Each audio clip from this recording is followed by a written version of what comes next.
They're dead, Dave. What, Captain Hollister? Everybody's dead, Dave. What, Tom Hunter? What, Selby? Not Chen. He's dead, Dave. Everybody is dead. Everybody is dead, Dave. Hello, welcome back to Everybody is Dead Dave, the Red Dwarf review podcast, where we go through every single episode of the series in order. Myself, Phil Hawkins, long-term fan, and the relative newbie, Adam Martyn. Hello, that's me. I like how you say relative newbie now. We've been doing this for so long. It's like, I'm not the complete newbie anymore, but every episode is still a new experience, which is a joy. Yeah, well, I mean, we started recording these a year ago, so you are a year into... I'm a year in. I get my 1 year badge. So. Yes.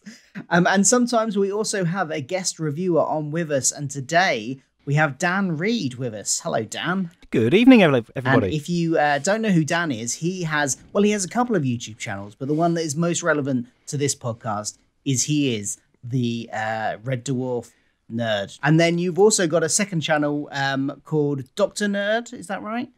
Or DR Nerd? Yeah, we were discussing that off air, weren't we? It started as DR Nerd, my initials, Dan Reed, and everyone said Doctor, so I had no choice but to adopt that as well. And that one's all about making guitars. Yeah, basically. So, but the Red Dwarf one is the relevant one here. So you've got a Red Dwarf YouTube channel. You're quite, because we have a mixture of people on the show.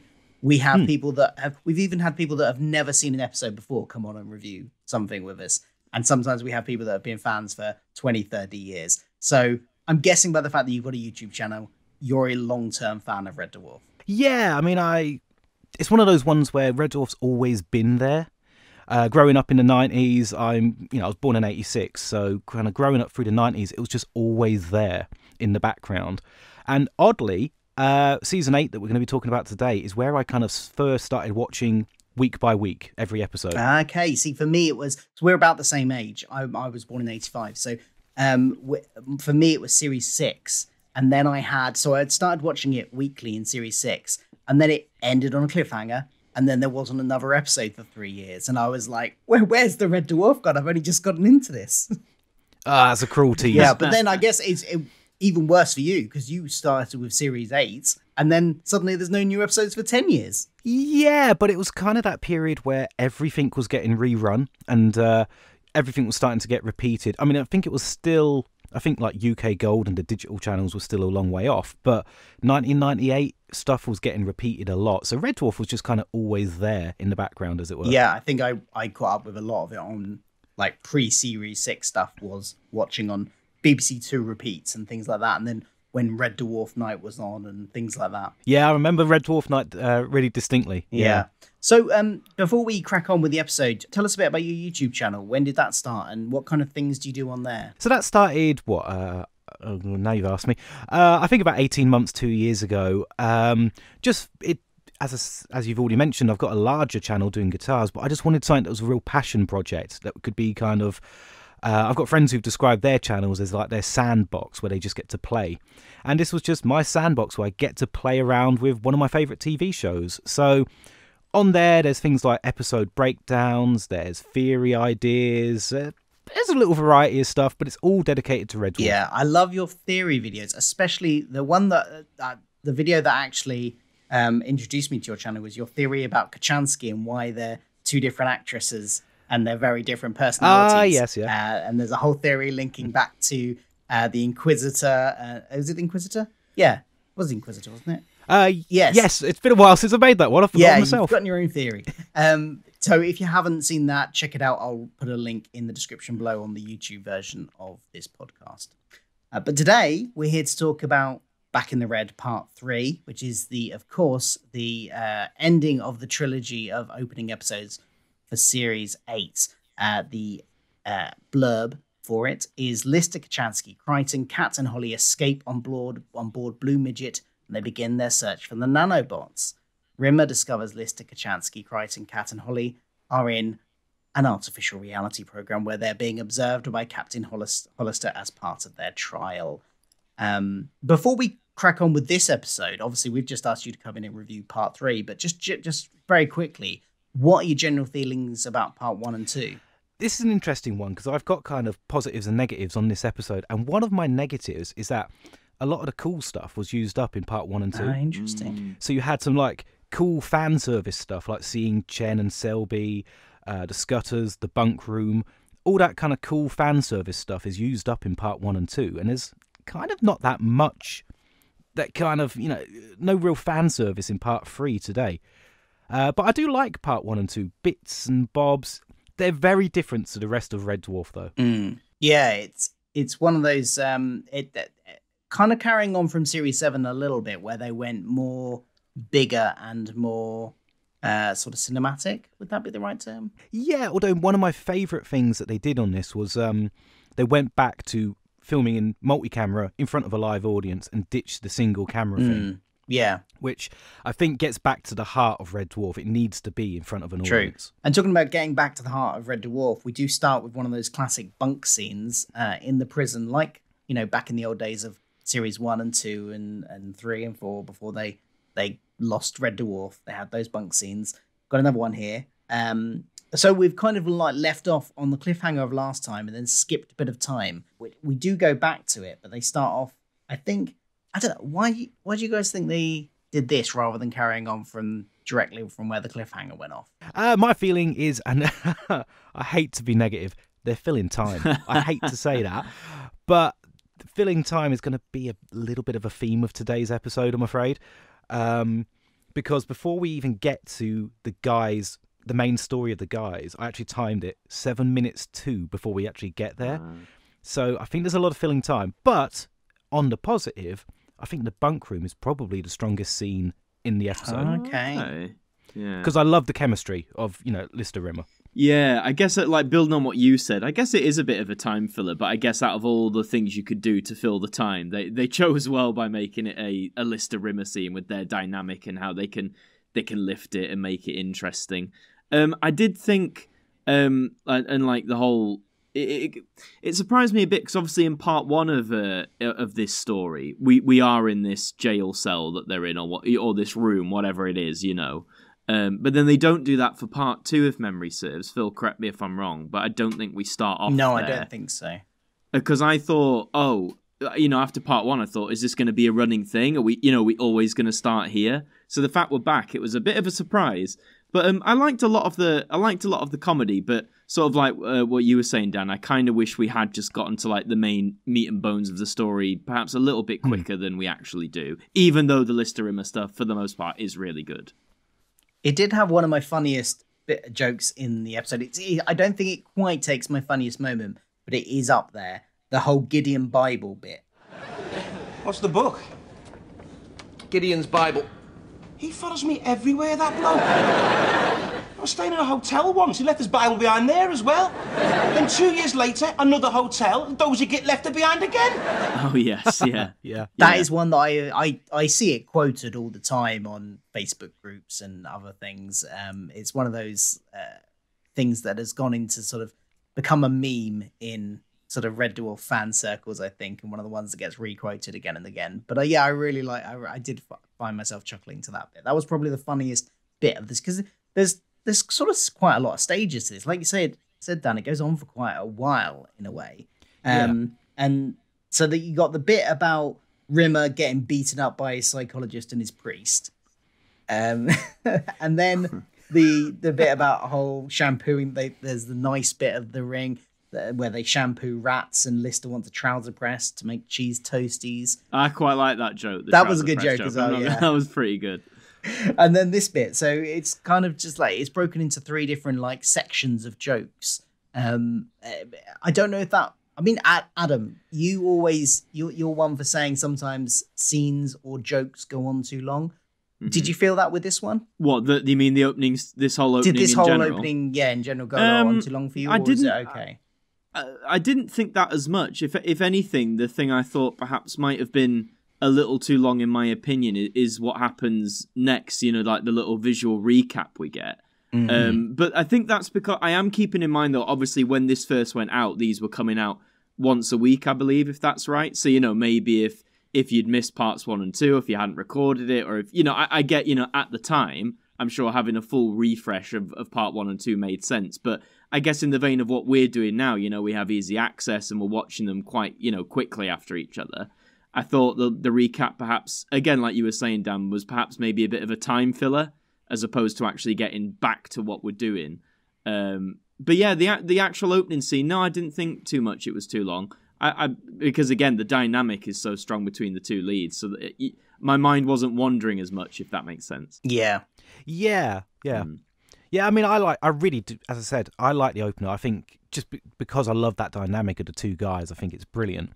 I think the jokes are great. That whole thing of Rimmer not knowing, Lister not knowing that a Gideon's Bible is left deliberately in places. Kind of took me back to anyone. I don't know if it's just me, but I thought of Marooned, where it's actually Rimmer who doesn't know about Mayday being found. Oh, yes. Yeah. Kind of made me think of that kind of you've missed something everybody knows kind of thing. But it's fun because everybody else is in on the joke except the character. Yeah. And then of course we got that thing with the blindfold at the end so that you can sit on the toilet in privacy. Yes. Yeah.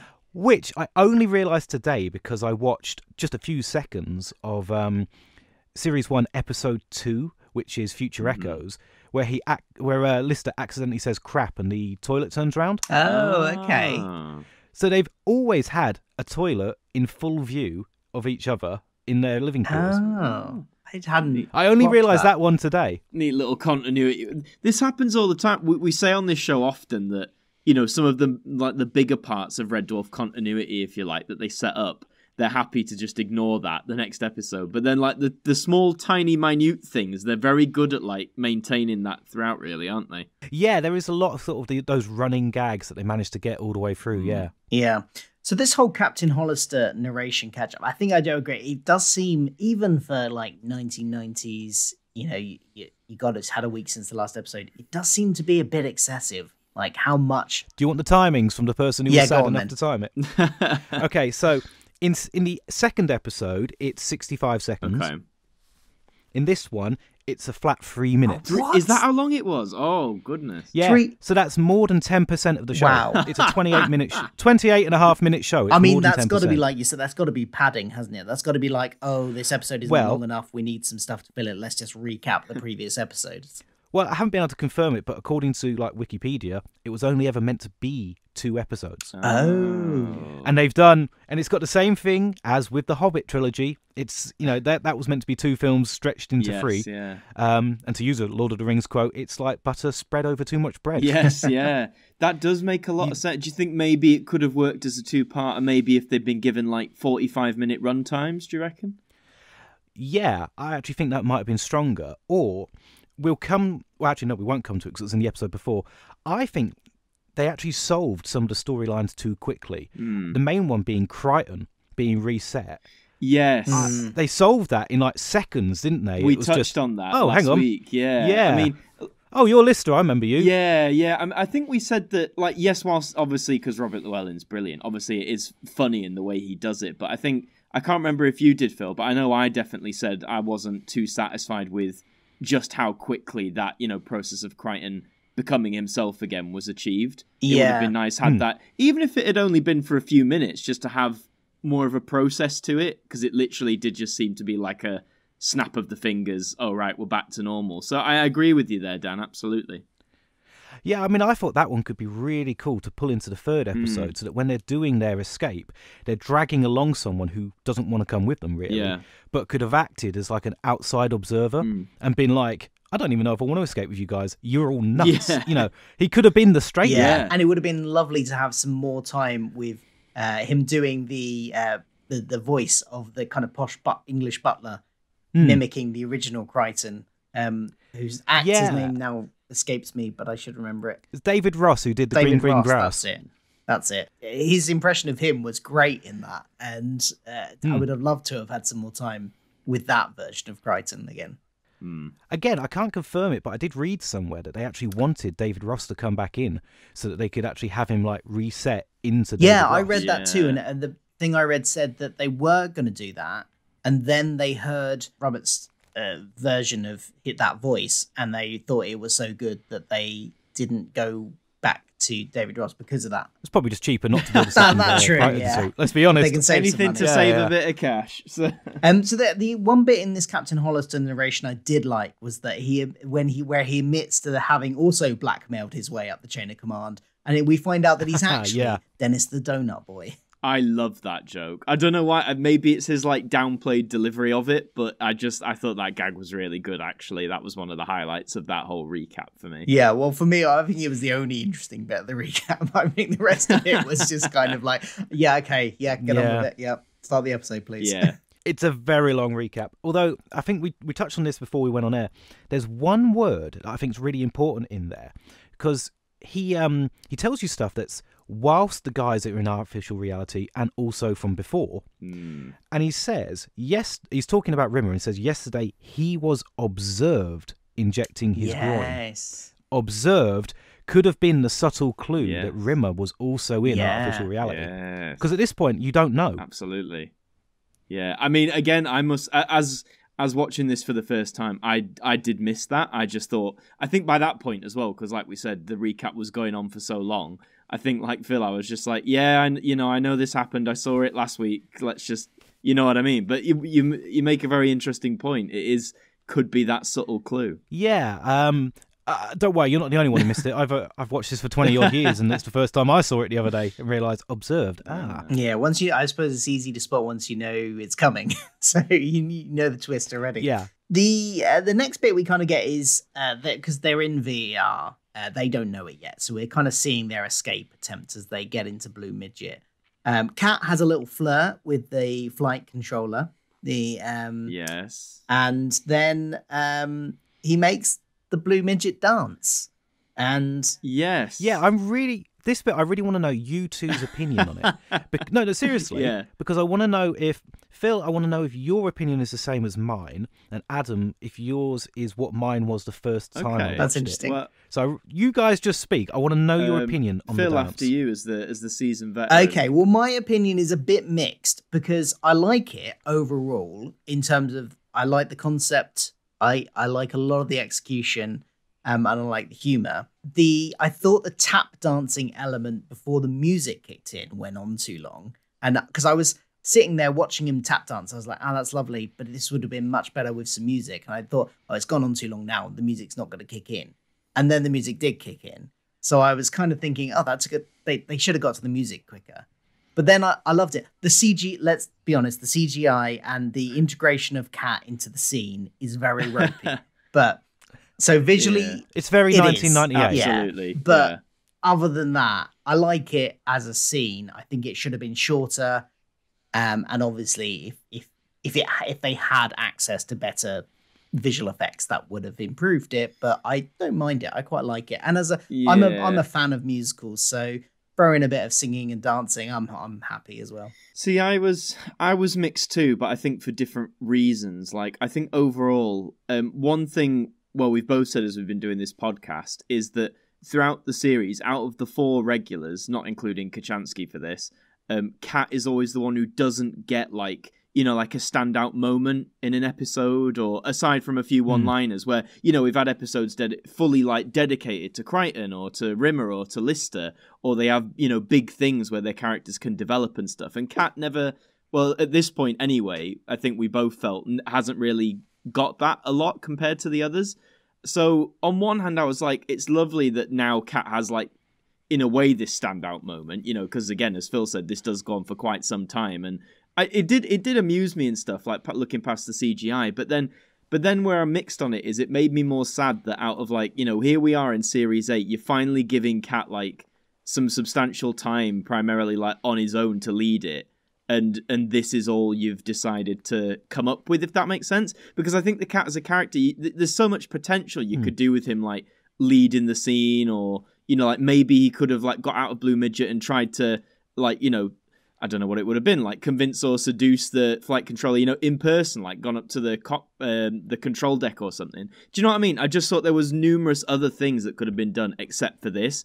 And it just makes me think they just mainly did it, not as a Kat moment, but to, let's show off the CGI we can do in 1998. Do you know what I mean? So it's almost more of a. It's like it's almost more of a Danny John Jules moment than it is a cat moment. Yeah, and I wonder how. I mean, I don't know how much influence Danny or any of the cast at this point would have had on, like scripts or what they did. And I mean, he is very good at it. Don't get me wrong, but yeah, I kind of wish it had just been something else for the cat, if that makes sense. So yeah, interesting. So go on then. What's your opinion, Dan, and how has it changed since your first viewing? My view was the first time you watch it, it's great, but now I fast forward it to get to the story. Okay. If you sort of follow me, because okay. it's what's it adding to the story? Sitting there for a couple of minutes watching him dance around. Yeah. So, I think, like you say, it is more of like, it feels more like an actor's moment then rather than like a character moment as well. It's like, look, Danny John Jules can tap dance, and tap dance very well. He can, absolutely, not disputing that. But yeah, in terms of like, what does this add to what's going on? Yeah, it does go on too long. I think that's its biggest problem. I think if it was like half the length and the music kicked in quickly, I think it would have been a lot better and probably less likely to make people want to fast forward through it. Yeah, I mean, I think I like the ending more, where he's sat there with, a big cigar and he's really cool and he gets the date. Yes, that's that's a cool part. I like the ending. Maybe if he was dancing with another character. Yeah. Or actually, another note I made was this could have been iconic if it had a tongue-tied style song with it. Oh yes, God, yeah. Or another big tongue-tied fans, another Rimmer song or whatever. But if it had a song with it, it could have been iconic. Yeah. It's a shame because I don't think there is another song in this series, is there? So we do miss those songs. I do like them. So as well as the cat dancing his way around, Holly is with them on the blue midget, which is nice because last episode he seemed to be AWOL. I think he got one line and you off didn't screen. see his face last episode. Yeah, is that because was a shame. I'm trying to remember the second episode. Is that because Rimmer's gone off with the watch in that episode? I guess it must be. I think Rimmer talks to him, but it's just like it just seems such a shame that you'd only just got him back, and then they do a whole episode where he gets one line and you don't even see him.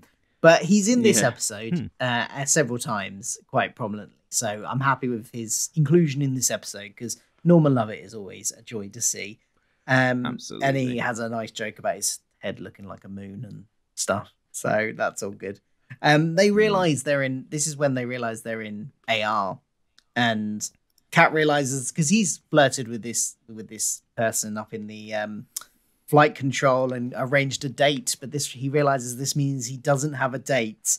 And I cringed a little bit when he said this. That means he has to send another Valentine's card to his hand. Okay. Yeah. Just sort of skirting with bad taste, aren't they? Skirting around it. Yeah. It can definitely get away with it, but it did make me cringe a little bit. Yeah. And then if you thought the dancing scene was surreal, next they turn into plasticine. Oh yeah. Yeah. Well, can I just say before we get to that, when I think it's just before the plasticine bit, it's where Rimmer, again still in AR, is like thinks he's removing events, and as he's doing, to try and absolve himself from the situation, and when he's doing that, obviously for the others, it results in the camera just straight cuts, so they jump their dialogue or they move positions and stuff, and I just think the straight cut made for really good comedic timing. Yes, it's such a simple, obviously, camera trick to do. You just cut the camera off early, but I was laughing quite a lot in that scene as they just kept cutting and moving around, and just want to say I quite like that. Yeah, the cut off with a blunt knife is probably one of my favourite lines in it. Yes. Yeah. Because it's just everybody knows what he said. Everybody knows. Absolutely. But he doesn't need to say it, and it works really well, that part.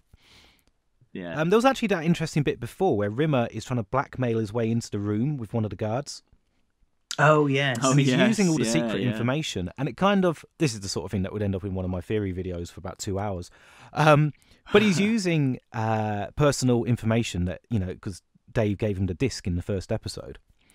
Has he memorised that from before he went in AR, or is the AR machine feeding him, this information, which would mean the AR machine is giving out personal information, or is it just feeding him nonsense that would work because it's not a real version of that guard. It just kind of throws up little thoughts like that. Interesting question. It's the kind of thing I would spend hours Let thinking of. us know what you think, listeners, in the comments below on put them YouTube. in the comments. And then maybe Dan can make a theory video about it. That would be a long one. So the plasticine stop motion world that they go, the screensaver as they call it. I did like that. What did you think about this bit?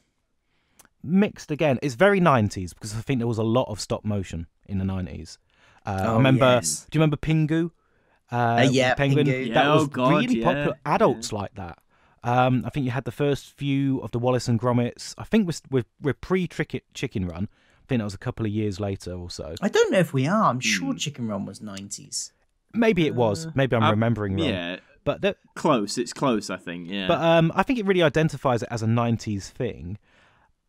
My thought is actually, does it add anything to the episode? Maybe Yeah, for it's kids. kind of really weird side, like, oh, we just want to be wacky and do this thing that we can do. So we just want to show off some skills that we've got, or, I guess it lends to what you were saying at the start, Dan, how this was originally meant to be 2 parts, and now that they've got a part 3, it's like, right, well, the actual story we need to make last as long as possible. So what can we do to fill some screen time? I mean, it was a nice. I'm a big stop motion fan in general, so it was nice to see. But the way I likened it to, I know obviously they're on a BBC budget, so it's not going to be to the same level as stuff like, Wallace and Gromit and Chicken Run and all that.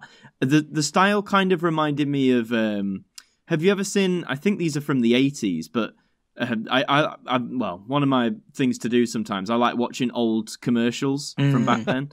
And in the 80s, ones, or no, I think these are from America. I don't know if they ever made their way over here, but the California raisins, a brand of raisins over there, they did like a stop motion, where they animated their characters as different pop culture celebrities, movie stars, etc. And it's obviously very like low budget stop motion and plasticine, and it kind of gave me that vibe. I'm not in a derogatory way, but just it's like, here's Red Dwarf doing plasticine on the cheap. And I think because of the fact it is Red Dwarf and it's very tongue-in-cheek anyway, it does get away with being, do you know what I mean? Like very minimal. I don't think the fact it's quite basic stop motion is necessarily a bad thing for this. It made me think of Trapdoor. Oh, yes. Yeah, Trapdoor. Wow. Yeah. Yeah, I mean, I used to love that. The thing it made me think of initially was, have you ever seen the Michael Jackson movie Oh Moonwalker? god! So yeah. in there's the a bit in music that video in there. section before the main plot starts, there is like a rabbit made out of stop motion clay. That it just made me think of that. That was the kind of God, what a film! all of these stop motion memories. I mean, it's not something I disliked, and the fact that it's now triggered a long conversation of us reminiscing about our favourite stop motion, maybe it is a really good scene. I'm not saying I dislike it. It's just, does it add anything to the episode? No, absolutely, yeah. It runs in with the other. I think some of the other bits we've mentioned, where like it's not necessarily a bad thing, but it's not serving this story that we're invested in, I suppose. I think maybe I'm disappointed with it because I think the way I remember back, it's in the titles. I think is it in the title sequence? I'm gonna blank on that one. There might be like a. But I think I'm trying to remember the now. adverts they heavily kept showing this bit of claymation, whatever you call it. Like it was going to be a really big integral thing and be something really massive, and it's about 45 seconds. Yeah. Which I appreciate. It's probably about 7 months' work for somebody, but still. So they get out of the AR, or they think they get out of the AR, and then they see Rimmer adjusting the AR recording, and they're not happy with him. And what's your thoughts of this new Rimmer, as opposed to the Rimmer that we got 7 series of character development for before? Do you think they do a good job of playing up the differences between how Rimmer was before he left to become Ace and this Rimmer? No, if I'm really honest, I don't feel a big difference. Other than I don't feel like the season 7 Rimmer would have betrayed them.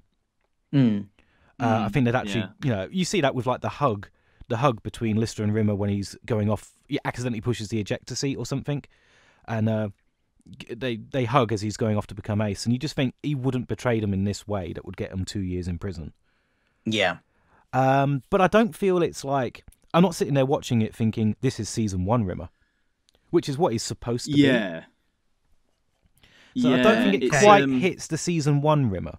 Yeah, I feel in this one, they strike that weird balance of, like you say, I think in this episode more than the last two, I agree with Dan in the sense that this doesn't feel like season 1 Rimmer. It's sort of a weird blend of the two halves, really. Like, I think there's smatterings of the development or the character changes we do see, but then also there is that early stage, you know, he's very much that coward, doesn't really get along with them, that sort of thing. I mean, that whole thing about him rejoining the crew, you know, with the 5-button control thing, which did make me laugh, don't get me wrong. That was very funny.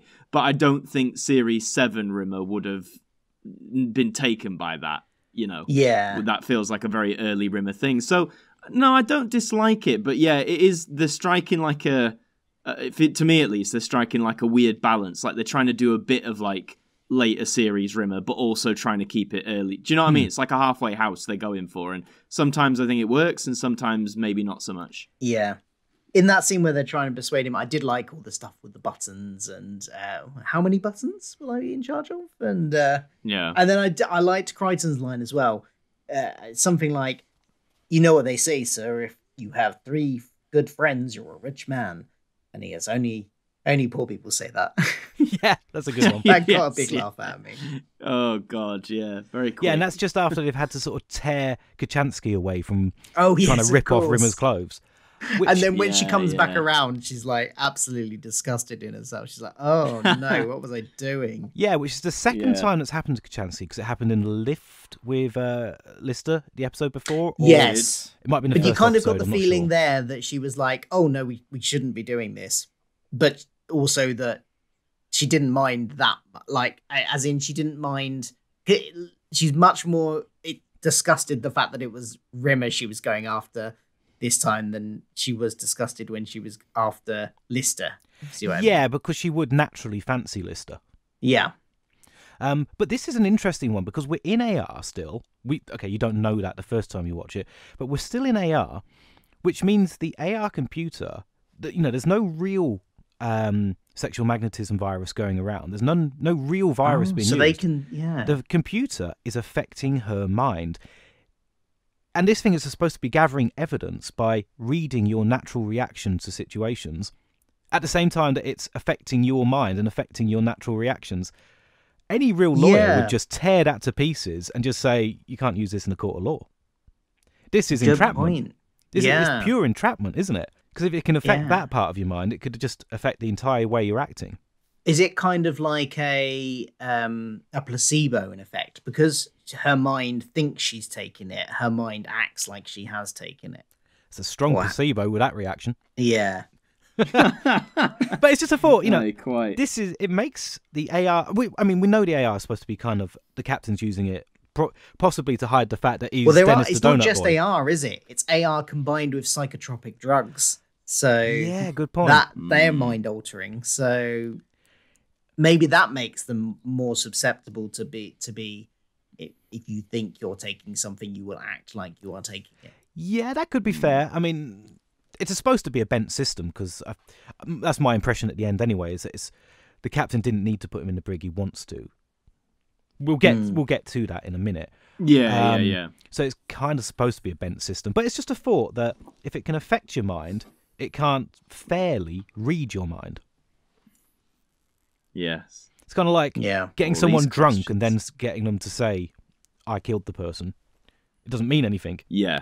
That was a big tangent. We love a tangent. Well, we love tangents. We love tangents on this show. Rimmer is he's doing his whole, I want to be an officer, a man of honor type thing as well. And there's a whole like Lister's pointing out that officers aren't men of honor, which isn't Kachansky technically an officer? That's a little bit there. He's insulting the woman that's standing right behind him that he has a crush on. That's not a good way to go about winning her over. Who he's got a crush on, and as we like to point out, is his mum.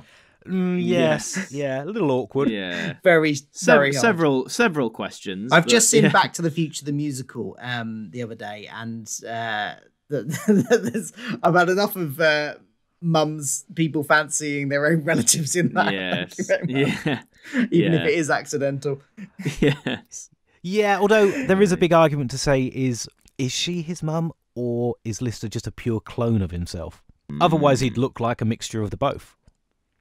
Although maybe he is a mixture of the both and there's no original version of Lister. I don't know. It goes round in a circle. Yeah. It does, yeah. Does Ouroboros. Yeah, that's a horrible sort of brain teaser, isn't it, to go round and round. Yeah. It's not a pleasant But while Rimmer is talking about officers as well, he talks about, the initiation rituals and basically like the horrible things that they make you do when you join these things, and basically they would bully him, but he talks about it fondly, and it made me think, it's kind of very similar to how his brothers treated him, and how he's always referenced his brothers treated him, and his reaction to it is very similar to how he reacts when he reminisces fondly about his brothers basically torturing him. Is a kind of it's something I hadn't noticed before, but there's a link there to clearly likes if they're in some kind of authority figure, he doesn't mind being treated like crap by them, I guess. Yeah, I didn't pick up on that, but yeah. You can step on me if it's going to help me get up the ladder. Yeah. Basically, yeah, like the what is it? He says something like, they once buried a live mine in my sandpit or something, and how did they know it was going to go off? I do love as well. I think we're around this point where, at first they think they're out of the AR, and then I wrote down when we see they've gone to Blue Midget again, the real ground controller. I love this character. The Yes. older woman. I loved her. Please state your name and clearance code. Reality sucks. Your name's reality sucks. 1 second, Mr. Sucks. Loved her to pieces. Wish we had more of her. That's all I'm gonna say. Yeah, I thought she was fun. We need more of a few more mum type characters on the show, perhaps. Absolutely. Yeah, she was good. There was a nice subversion for Cat as well, seeing his reaction. Although I did write down, it was ridiculously easy to escape in the Blue Midget. Yeah, it sort of again further renders the whole dance thing earlier a bit moot, doesn't it? Because it's like he didn't have to do it again; he just got in it and then charged just forward. ran. But then again, they are still in AR, so I guess Something we actually forgot to mention though. What's your reactions to the different Blue Midget? Because it's completely different to the one shown in the earlier shows. Yeah, I mean, for me, I thought it was. Again, obviously, it's been... I can't remember the last time a Blue Midget appeared before this point. Must be, at least a few seasons ago. Hang on. I've got it written down somewhere because I am that man. No, always good to have that Body man Swap, around. Season 3, Episode 4. Was it that? wow. It's when they do the ago? chase and Rimmer in Lister's body crashes and pretends to have ripped his arm off. Wow. Oh, right. So one Okay. ship's chasing the other. See, it didn't bother me, and there is a bigger ship change in this whole series with Red Dwarf itself. Mm-hmm. So I kind of, and there is an in-plot reason for that. They mentioned that Red Dwarf has been built to its reformed to its original specification and not what it was before the cutbacks. So it's longer, it's thin, it doesn't have that big rock on the bottom. So I'm just kind of lumping Blue Midget in with that. These are what Blue Midgets would have been had they stuck with the original budget for Red Dwarf, the in-universe budget for building the ship. But now you guys are reading Infinity Welcomes Careful Drivers. Did you see the link to the taxi? No. His space hopper taxis that he starts off with that jump across whatever, I can't remember if it's Jupiter or one of the planets. Yeah. And these things have got these big legs that can run around or hop. Oh, That's... no, I completely forgot about that in the novel. I figured... I remember the taxis, but I couldn't remember they had legs. Yeah, I mean, I've not seen it quoted by Doug Naylor or anything, but to my mind, this is pretty much the taxi. Yeah. I could be wrong. Yeah, I kind of like how, I mean, I know at this point, the late 90s, everyone's embracing CGI, and I mean, me and Phil have said, like, I think we both prefer on model work on the show, but I guess if the way they have done Blue Midget, I know we sort of trashed the earlier CGI, but I guess, you know, in the context of the time, I guess it's fine for what it is. I wasn't thinking, oh wow, that, you know, they've absolutely trashed Blue Midget and it's a horrible design. I just thought, yeah, it's different, but I'm willing to try and give it a pass. I kind of half go with it because they needed a much bigger cockpit than the old Blue Midgets. Because they had, yes. you now got 5 of them plus Holly on a screen to fit in, so they needed a redesign, an excuse for a redesign of that. But the CGI thing, like the whole Red Dwarf ship is done in CGI and looks, let's be honest, naff. It's 1999 CGI. Well, actually, I see there was one panning shot when it kind of went over the top of them, and I remember thinking, well, actually, in this shot, it doesn't look too bad. But I don't know. I was watching it on a phone, so small screen. But the weird thing is, they did build a physical model. They built, and it's enormous. So I've seen one thing say they couldn't use it because it was so big, it was too hard to film.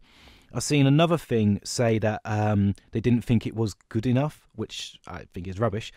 But that model later got chopped. The middle part got chopped out, and it's what's used in season 10 onwards. Oh, right. And that looks superb, season 10 onwards.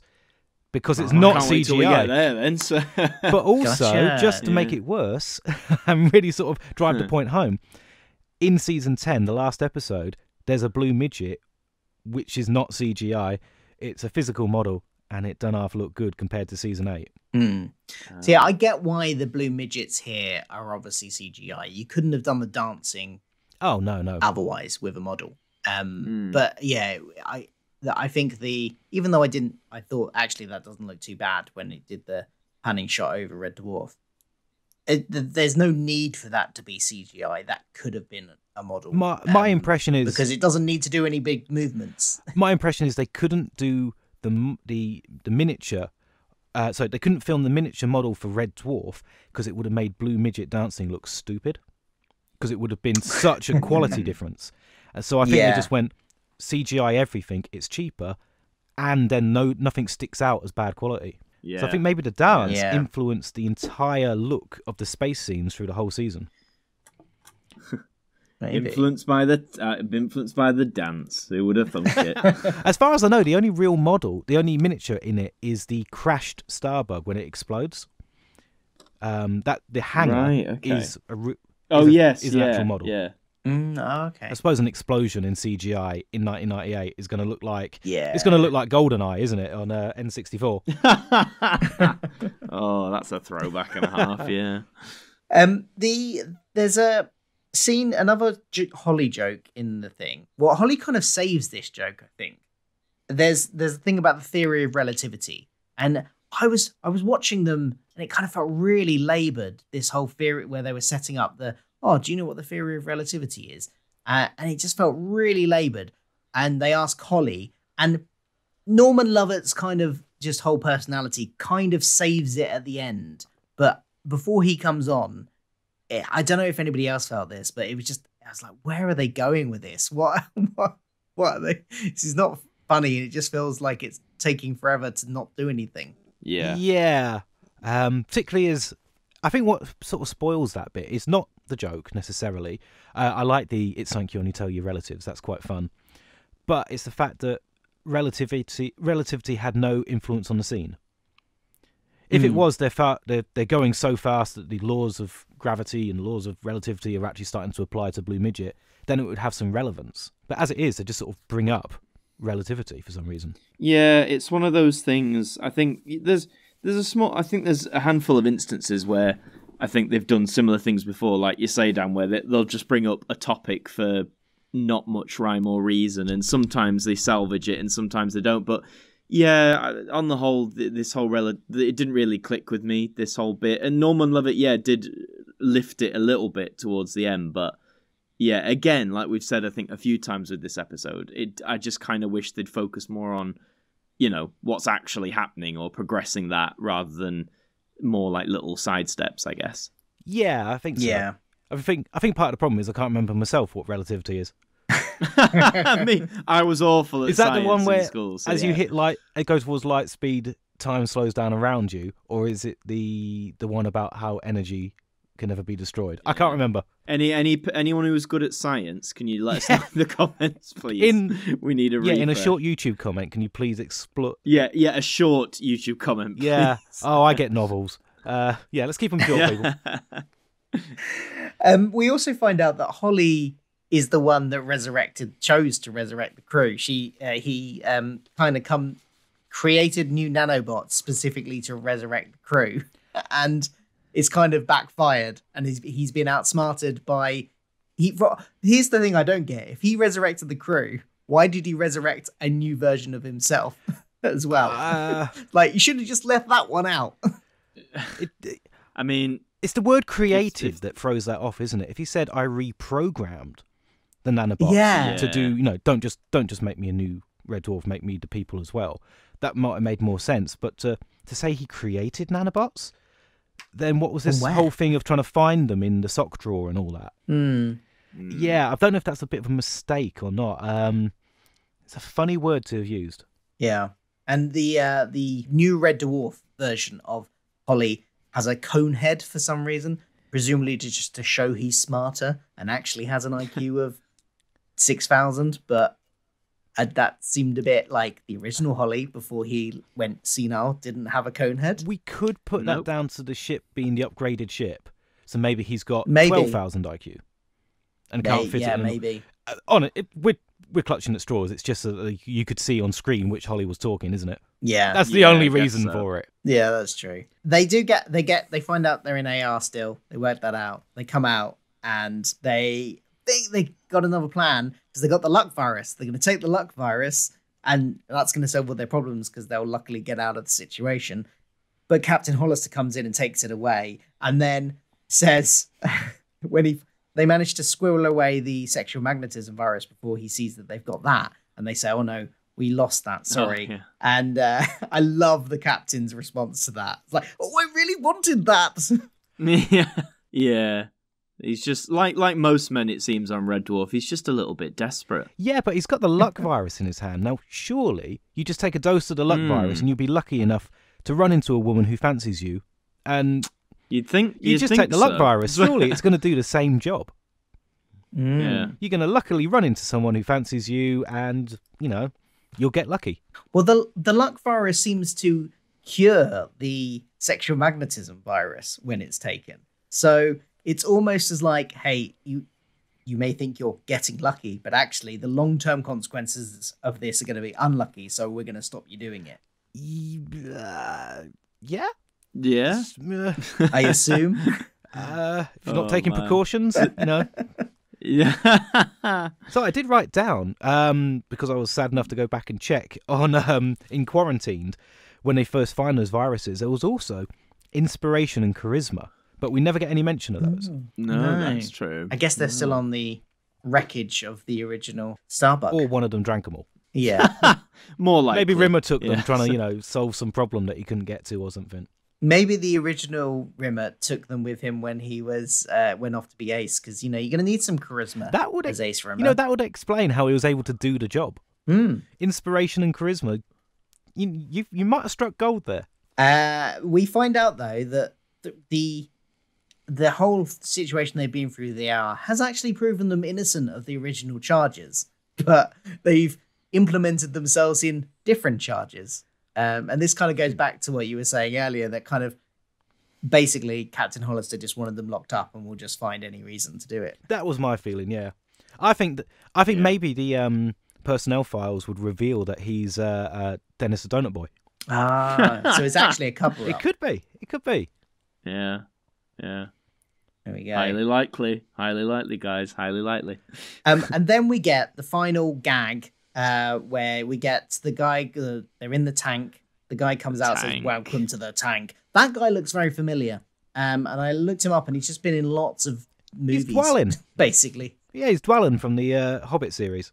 Yeah, he's in the Hobbit. That's what I knew in loads from. of Hollywood movies. I thought the tank set was very impressive and also very ominous. It's like they're treating this as the worst place in the world. And it made me think, well, I mean, as you say, we're coming to I'll let you talk about the ending gag first. But yeah, I don't know. I quite like the setting they're going for with the tank, or the vibe they're going for. Yes, the ending gag is that Lister sneaks up behind Rimmer as they're surrounded by these other inmates with this imposing guy sort of coming down on them and going like, "Welcome to the tank," and just puts a little drop of the sexual magnetism virus on him. And then all of the other inmates around them, the tough-looking kind of with tattoos and piercings everywhere, suddenly start to look towards Rimmer and in a kind of interesting way. It's heavily implied, isn't it, that it's prison rape. It's what they're heavily implying. We can dance around it, but let's just say it. That's what they're implying. Yeah, I've got to be honest. Like the ending, like as you said, Dan, like it's very obvious what they're going for, and I don't know. I was just like, did we really need to close it off like that? I don't know. It left a tiny bit of a bad taste in my mouth. I mean, I know we're also not. I mean, this is Red Dwarf. It's a comedy. The world doesn't always make sense, but just the logic. Also, I was trying to work out like, okay. Every other time this sexual magnetism thing has been used, it hasn't made anybody attracted. Like, it hasn't made the other men attracted to the person taking it. So are we to assume that every single one of those inmates was gay or I think we have bisexual? to. Otherwise, Lister would have started groping him. Yeah. Yeah. So they must already have a predication that way to... for that to work. So it just kind of works on anybody that might potentially fancy you. It's this awkward thing. I mean, we sort of said off air, do we want to discuss this or not? Because it's such a spicy little subject, isn't it? It is. But it's that you have to go back to Quarantine and hear how they describe these. It's just increasing your sexual magnetism, I suppose. Which I suppose is the equivalent to, you could argue it's getting ready for a night out, putting on nice clothes, putting on aftershave. Is that increasing your sexual magnetism? Obviously, this is doing it in a whole different league, but it's just, should it be increasing what you already have? I don't know.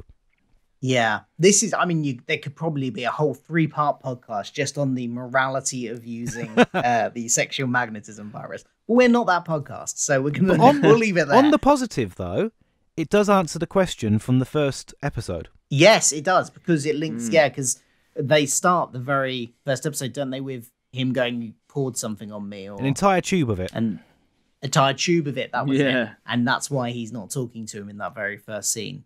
And now we know what the tube was. Yeah. We do. I mean, now we know. And it makes me think, just before we do our regular segments, it made me, no spoilers, of course, gents, as a first-time viewer, but in my head now, I'm thinking, are we going to spend the rest of Series 8 in the tank? You know, is it going to be like a Series 6 situation where, you know, they're not on Red Dwarf? Personally, like, if that is the case, if we are going to be mainly in the tank, I think I'd be down with that, like, as a concept, depending on, like, what stories they tell with it. But then, you know, they could also get out in the next episode. I'm intrigued to see how long they're here for, basically. And again, no spoilers, because I'd like to find out as I go, but yeah, I'm curious. Yeah. Well, I think you've been spoon-fed the sort of positives already. Like, it gets back to the kind of bunk room thing of Lister Rimmer, which has got to be the most positive thing, because that's a great core element of the show. Absolutely. Before we wrap up, I did just think of one more thing about that whole vial of thing being poured on Rimmer. He says, as he does in that first episode, a whole vial of it, or a whole tube of it. That means they've got none left.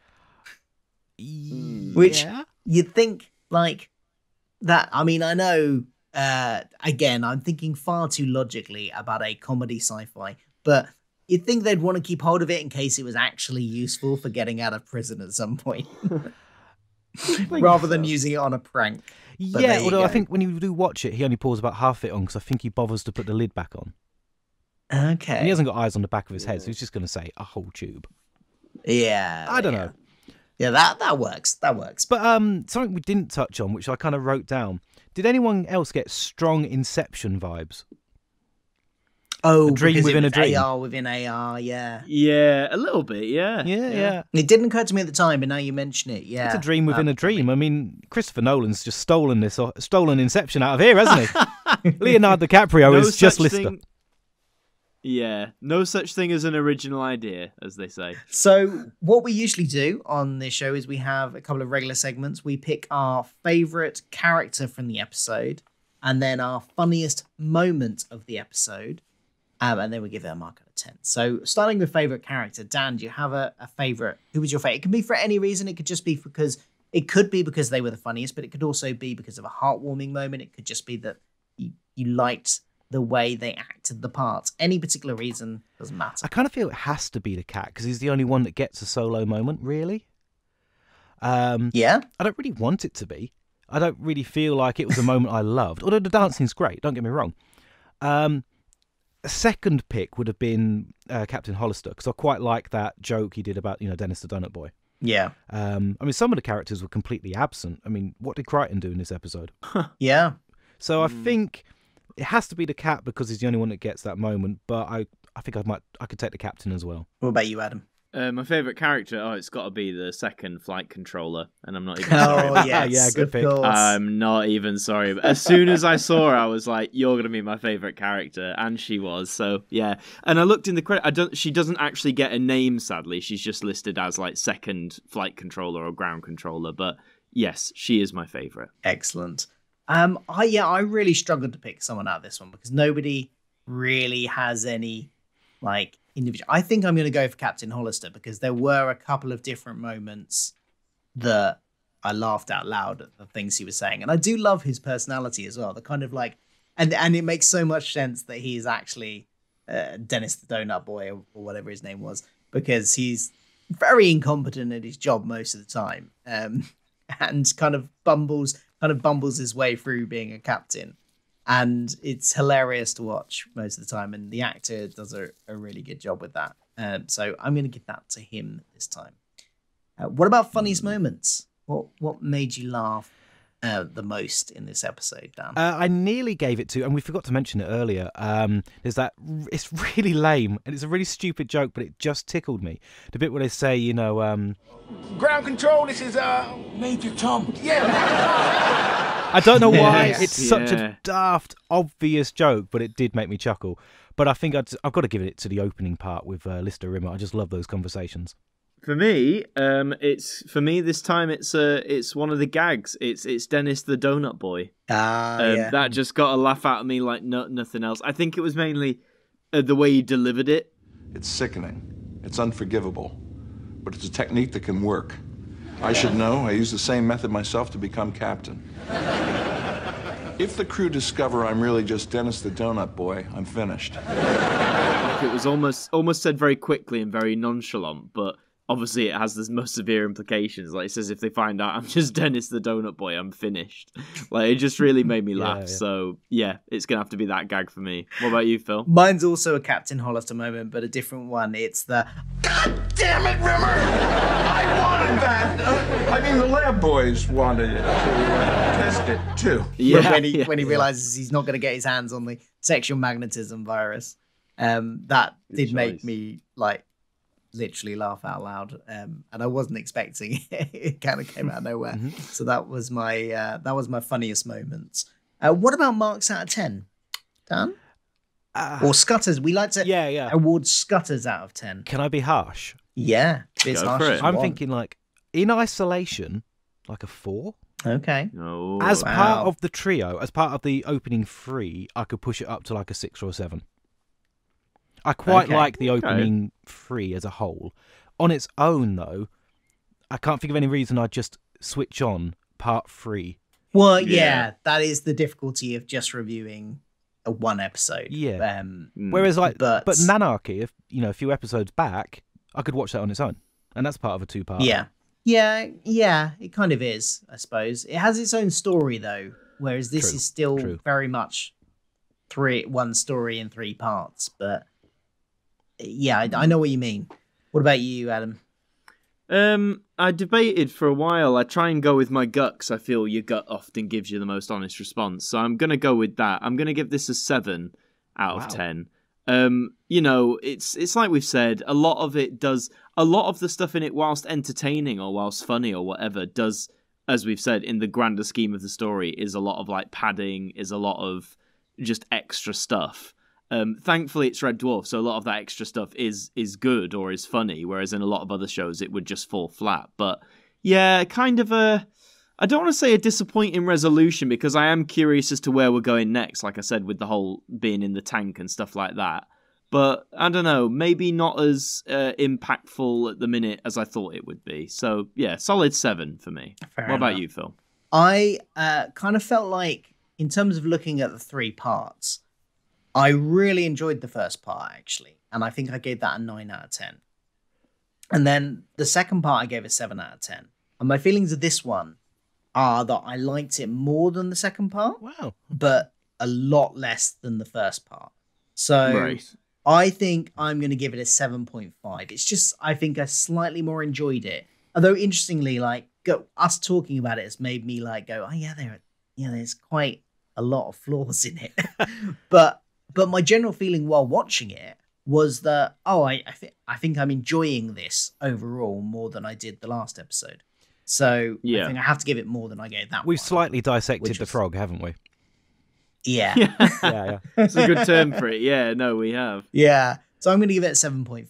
You guys have scored way higher than me. Yeah. Well, to be honest, I think we're fairly easy on our scores quite a lot of the time. I think the lowest, what's the lowest we've given? The lowest episode we've scored is Body Swap. And I can't remember. I think I might have given that a 5 or maybe Yeah. a 6. I can't remember. But Yeah, it takes quite a bit for me to give a low score in anything. If I'm generally entertained, then you've done well. You know, you've got at least a solid score out of me there, or a decent score. But yeah, no, I mean, I guess it's been good for me in a way. It means I'm enjoying my time with this show as I'm going through it for the first time. Could you imagine if all my scores were like under 5? It probably wouldn't be a good indication. But, I'm pretty sure yeah. if we'd like got like 3 series in and they'd all been under 5, you'd been like, look, Phil, can we just stop not do this? now? Can we Yeah, not that's do fair, this that's fair. podcast anymore? But Yeah. so luckily that didn't happen. Yeah, I mean, and I did score the same as you as part of the whole as a trio. And as I mentioned at the beginning, yeah. I love the fact that it returned to free camera, to multi-camera in front of an audience. Yeah. Definitely helped the timing of jokes Absolutely. compared to season Yeah. 7 before. That's got some.